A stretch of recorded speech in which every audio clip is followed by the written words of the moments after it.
Hey, how's it going, everyone? Nick Salzman here. Wanted to talk with you guys a little bit about poltergeist energy, kind of what it is, how it's created, and what we can do about it to get it out of a house.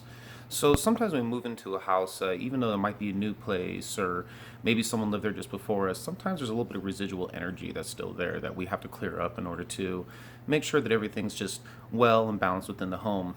Some of the things that you can find if there is a poltergeist energy in the home is it might affect people's dreams, might affect your mood, might affect your heart rate, maybe get anxiety a little bit more when you're at home and stuff. This kind of stuff that's there. So what is poltergeist energy? How is it created? So poltergeist energy is thought form. So it comes from mental energies. It can come from trauma. It can come from fantasizing about maybe negative things happening to people. It can be just self-defeating thoughts, that kind of stuff. So if you're in a home that maybe used to have a lot of arguments or just that kind of stuff, there's residual energy that can just stay in the corners of the house, up in the ceiling, and just it can really make things thicker. And just you could feel it sometimes when you walk in a room and you're just like, man, you can cut the air with a knife, kind of like that. Okay, so there is another way too. Poltergeist energies are also sometimes self-created, whether from an adult or a lot of times an adolescent teen. They have a lot of energy and they're projecting a lot of stuff out there. And so if they're spending a lot of time in a room or they're spending a lot of time in their mind, kind of thinking some of those self-defeating thoughts, we can create these almost parasitic thought form energies on ourselves. So what it does is we don't think we're good enough or we're afraid of something or whatever the case is, we think we're incapable, right? So we think about that, and then after a while this feels heavy on our chest, feels heavy on our back. It can give us migraines, but it can also give us a lot of anxiety and a lot of depression. And so what happens is that's triggered, and then that poltergeist energy is fed, and so people can walk around with these things attached to them, just that they've created their own issue, I guess you could say. And then something happens, maybe they get hit in the head really hard, or they're in an accident, or something like that happens. When that does happen, these things can also detach, and so when they detach, they can linger in a building, they can linger around people, just depending on how well they attract that kind of energy, and we can experience it that way too. After a while, poltergeists, if they're not cleared up, they can also retain other people's kind of emotions and memories, and so they can almost kind of seem like they take on a personality of their own. If you have an earthbound spirit, usually there's like a rhythm or a reason, like where they are in the home, they kind of do a lot of the same stuff. Whereas a poltergeist is very erratic. It'll kind of just do what it wants in this room, hang out over in this room, and just kind of sometimes can move stuff around the house. They're really interesting the way that these things can manifest. So I wouldn't be talking to you guys about this if we didn't know how to clear these things up. So when we use our pendulum, okay, when we use a pendulum, what we're trying to do is we're trying to change the energy of what that poltergeist is. Some people would look at metal and call it alchemy. What we're doing is more like spiritual alchemy and essentially pendulum alchemy. If you look up Eric Hunter on YouTube, he has some books. He has a lot of good stuff that's out there. This will help give you a better explanation of what we're doing, okay? So I got my pendulum. This is a dome pendulum. It's going to work real well. It's got a negative green spectrum to it. And the first thing that we want to do, if we have a poltergeist energy that's in the home, we want to be able to create a field of force or perform what's called psychic capture.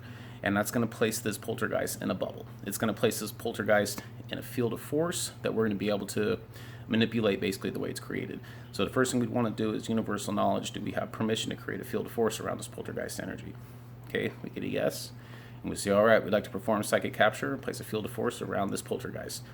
In 1, 2, 3. Okay.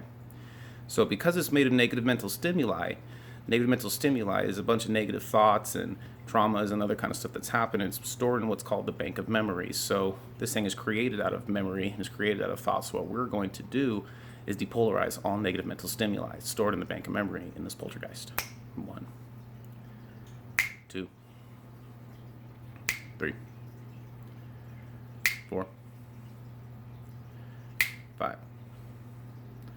6. Okay. Also, we are going to neutralize all toxic emotional, mental, spiritual, and physical trauma stored in the bank of memory in this poltergeist. 1, 2, 3, 4, 5, 6. Okay? And from here, it is now in a position that we would like to call upon assistance of someone that we would call a spirit doctor, someone that can help get this thing to the right destination where it needs to go. In my last video, we talked about if it's a human spirit, it can go to the Christic planes, it can go to the light. If it's thought form energy, it doesn't go to the light. It goes back to the universal mind or to whatever dimension best serves spiritual evolution. So I'm going to call upon a spirit doctor at this time to help aid and assist in moving this poltergeist to whatever dimension it needs to go to. 1, 2, 3.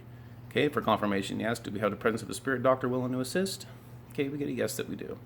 And we say, okay, after we've depolarized negative mental stimuli, after we've neutralized all toxic emotional energy, we ask our spirit doctor assistance to please remove this poltergeist from this house in all timelines, future, past, present, and parallel, known and unknown, and ask that we move this poltergeist back to the universal mind or to whatever dimension best serves its spiritual evolution. 1, 2, 3, 4, 5, 6, 7. And last but not least, I ask to fill all voids with unconditional love and fifth dimensional healing love energy. 1, 2, 3, 4, 5. All right.